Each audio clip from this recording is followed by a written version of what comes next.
Welcome back to Public Policy.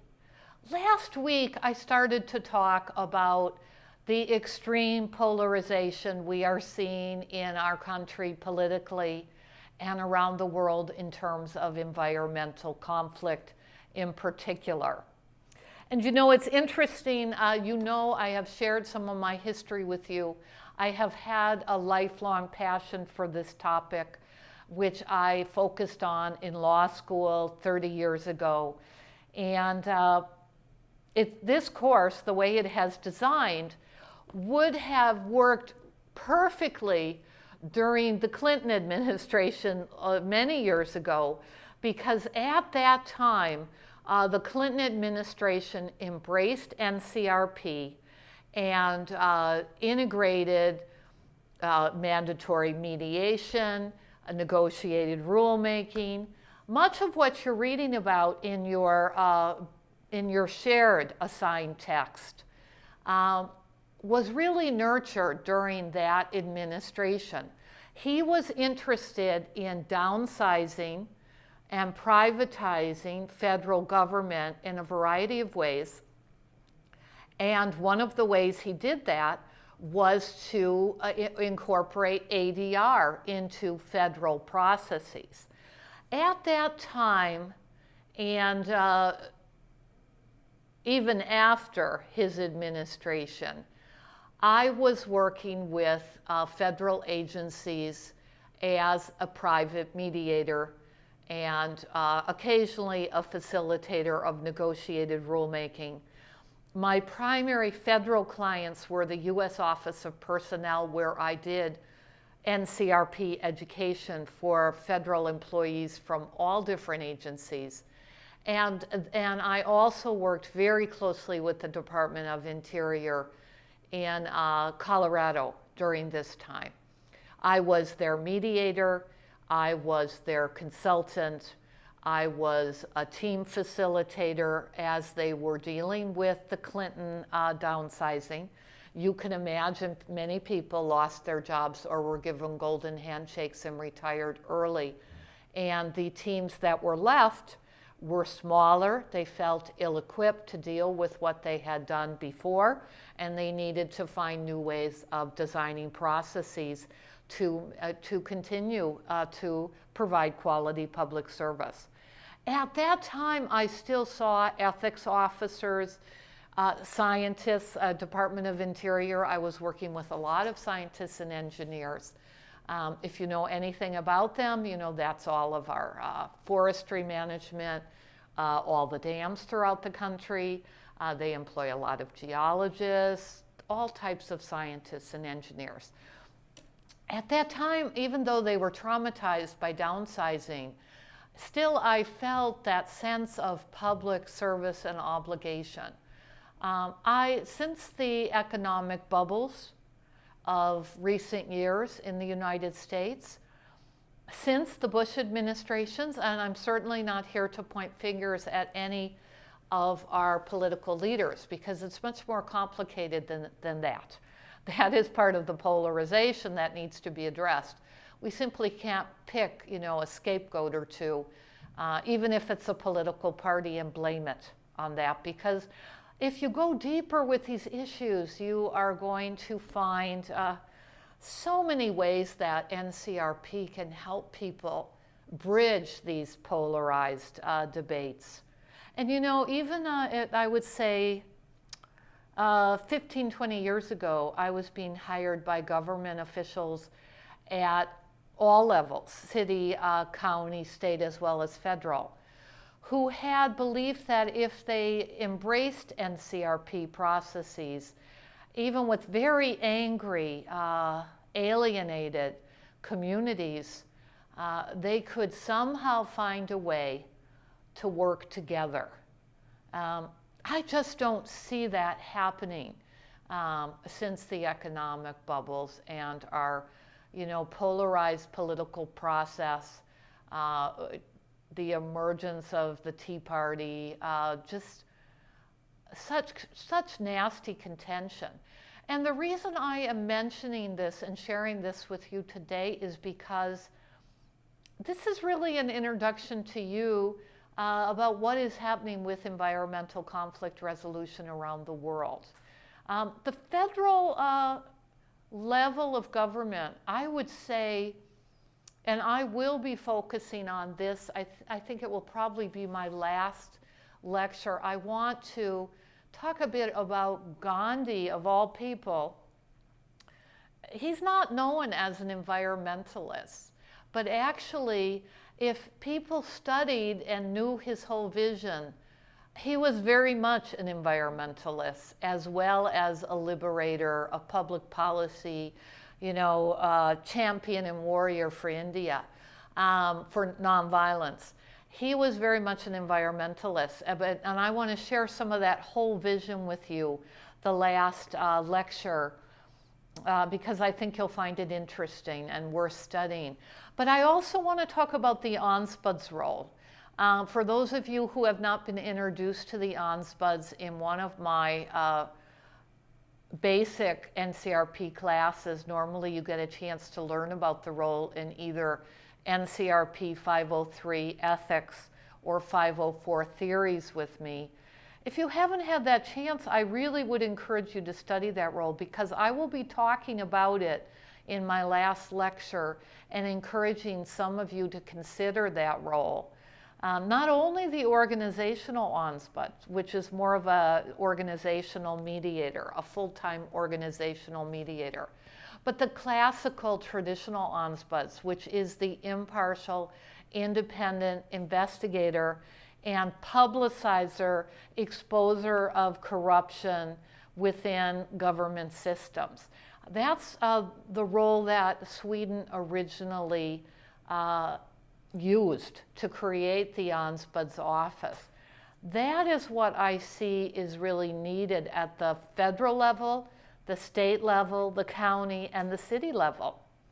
We have, even though, thank God, we don't have the corruption that you experience with government agencies in countries like Brazil and India, where you have to bribe officials, it's at the very basic person-to-person staff level. We don't have that. We do have growing corruption because of our political campaign financing laws, and growing corruption in all of our agencies in terms of inflated public salaries, lack of accountability, lack of public service. So I will be talking about the citizen, the ONSPUD's position. I'm trying to condense what I want to say to you, but also roles that citizens can play in providing impartial, independent review, holding government officials, employees accountable. You see citizen oversight with police right now. You see citizens investigating citizens' complaints, so the complaint process is not completely internal to the agency,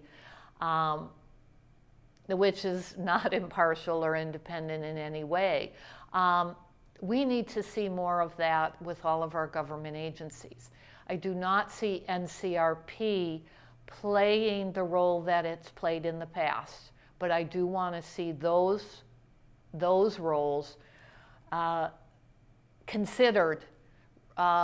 We've actually not used them very extensively, really relied on during this time. I also want to see NCRP used more with all negotiated rulemaking, community dialogue, public policy advocacy, with a lead taken by all of you professionals and community members. Let me say more. Now, before I go into describing to you the potential for NCRP around the world today, let me give you some pictures of how polarized it is. It's as positional as any war that we see happening in the world today. In Brazil, if you have ever visited, or if you ever visit, the martyrs and the heroes are not those who served in the military. Excuse me for saying that, given the history of military dictatorship. But I want to make a point. Oftentimes, martyrs and heroes have sacrificed themselves in war. But in Brazil, with the Amazon rainforest, the martyrs are those who have been murdered, who have been public policy activists on behalf of the Amazon and the natural environment, the rich resources of Brazil. They have been murdered and martyred. That is how polarized environmental conflict is in that part of the world. I could actually go on with these horror stories, but I don't really have time. What I want to encourage those of you who have never taken a course with me and read my book, Negotiation Alchemy, have not had a chance to read about the negotiation of one of the UN conventions, one of the environmental treaties that is described and evaluated in my book. You might enjoy taking some time to read about this process. I can't cover it all today, but what you will learn if you do take the time to read it, or what you have learned if you have read Negotiation Alchemy in one of my classes, is that this was not the NCRP inclusive ethical process that we would envision. Instead, environmental activists were at the table with the international UN officials. But they forgot to invite any representatives of business or the corporate world. Now, I'm not going to take sides. I happen to believe we all need to come to the table, no matter, especially when the conflict is this nasty and polarized. And omitting an invitation to any corporate representative, given the role that corporations play with environmental conflict today, is simply unwise. It means that the treaty will be disregarded, ineffectual. Yes, maybe someone will be able to bring a lawsuit against a corporation based on that treaty. That could happen. But how often does that actually occur? And this is not the NCRP world that we are promoting here. Now, most of you have chosen public policy advocacy rather than mediation, and I applaud that. I believe we need as strong and empowered of advocacy with environmental conflict and public policy as we can possibly see and receive in the world today. But I also believe that needs to be done with NCRP mediation and negotiated rulemaking rather than lawsuits. I would reserve adversarial lawsuits for the most contentious, impossible, what you saw with Erin Brockovich, if you watched that Hollywood movie, Real World Case Study with PG&E, and what you see with other really horrific environmental crimes. But I do not want to see environmental activists or corporate activists, UN, anyone, relying on rule of law as our only way of reaching common ground, resolving these conflicts. I would also like to talk in the few minutes more that I have with you today about what's happening with climate change negotiation. And this is my most recent book. And fortunately, it is in the Dominguez Hills online library. And so you all should be able to get access to this book, which I co-edited with Anthony Normore from our College of Education, in order to look at the chapter that I'm going to refer to right now. One of our NCRP alumni, I may have mentioned her in an earlier lecture, has worked with the city of Los Angeles as an urban planner, and that is her education.